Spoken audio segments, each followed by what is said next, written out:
2 mois. Ça fait 2 mois qu'on doit sortir une vidéo. Et 2 mois, c'est long, hein. François Fillon, il est toujours favori des sondages? Bah non, 2 mois, c'est long. Emmanuel Macron, il a quand même pas écrit son programme? Eh ben si, parce que 2 mois, c'est long. Bon, on vous rassure, en 2 mois, Jacques Cheminade est resté à 1%, il n'a pas bougé. Mais que s'est-il passé dans la France politique? Eh ben on va le savoir. Bienvenue dans le show politique.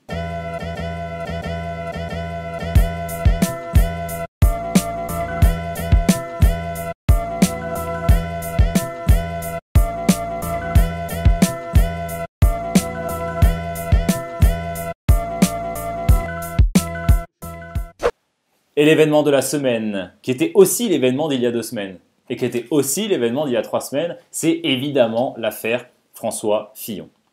Ah François, la route elle était grande ouverte vers l'Elysée pour toi. Mais non, il a fallu que tu nous caches quelque chose et qu'une affaire passe par là.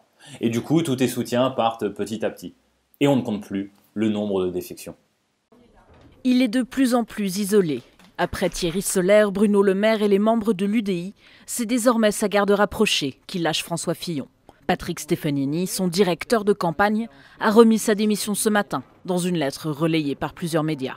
Un départ que dément ce soir le candidat de la droite. Mais malgré les déclarations de François Fillon, Patrick Stefanini persiste. Sa décision est bel et bien irrévocable et il quittera ses fonctions d'ici dimanche soir. Ça en fait des gens qui partent. Et d'ailleurs, le journal Libération tient un jour un compteur des lâcheurs. Donc vous pouvez retrouver le lien juste en dessous, dans la description de la vidéo.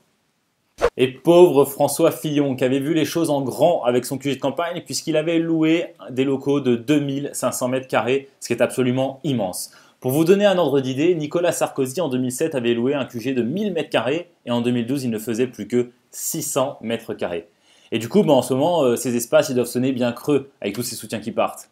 Du coup, François, on a fait quelques petites recherches pour toi sur des locaux qui pourraient peut-être plus correspondre à ton équipe actuelle. Si jamais tu es intéressé, n'hésite pas et contacte-nous. Et la période des parrainages a donc commencé. Les candidats ont jusqu'au 17 mars, 18h précises pour trouver les 500 signatures qui leur permettront d'accéder à la course à l'Elysée. Alors si c'est chose facile pour les candidats, ce n'est pas la même pour les petits comme Ramayad, Henri Guénaud et notamment Philippe Poutou, qui a réalisé un clip humoristique pour convaincre les maires de signer pour lui. Philippe Poutou est prêt à tout pour être candidat à l'élection présidentielle. On a forcé les choses. Même à torturer des maires. Tu vas signer là, hein? Tu vas signer. Tu vas signer. Ce clip à l'humour décalé diffusé par le NPA vise à alerter le grand public sur ses difficultés à réunir les parrainages nécessaires. Oui, bah reste pareil. Toute cette histoire de garde à vue avec un policier hystérique n'était finalement qu'un mauvais rêve. Mais t'arrêtes pas de dormir là! Et il devrait y avoir un candidat surprise à cette élection présidentielle, puisque l'un d'entre eux a déjà réuni 480 signatures validées par le Conseil constitutionnel sur les 500 nécessaires, c'est François Asselineau.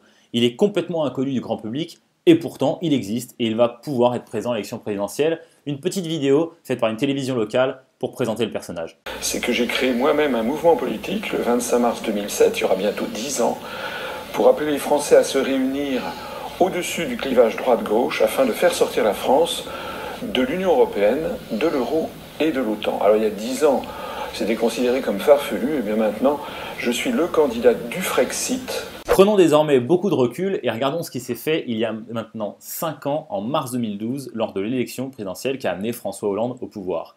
Et c'est d'ailleurs en mars 2012 que François Hollande a sorti sa réforme choc des 75% d'impôts au-dessus d'1 million d'euros. C'est aussi en mars 2012 que Nicolas Sarkozy est passé pour la première fois devant François Hollande dans les sondages du premier tour. Et c'est en mars 2012 que Mohamed Merah a terriblement agi à Toulouse et a marqué le début d'une ère difficile pour le terrorisme en France et a marqué profondément l'élection présidentielle.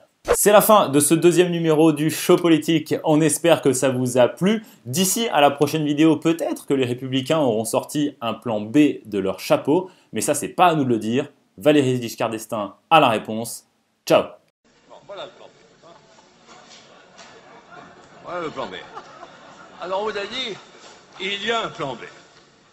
Comme vous dire, je vous l'apporte. Mais naturellement, ce plan B, c'est une blague. Il n'existe pas. Il n'existe pas.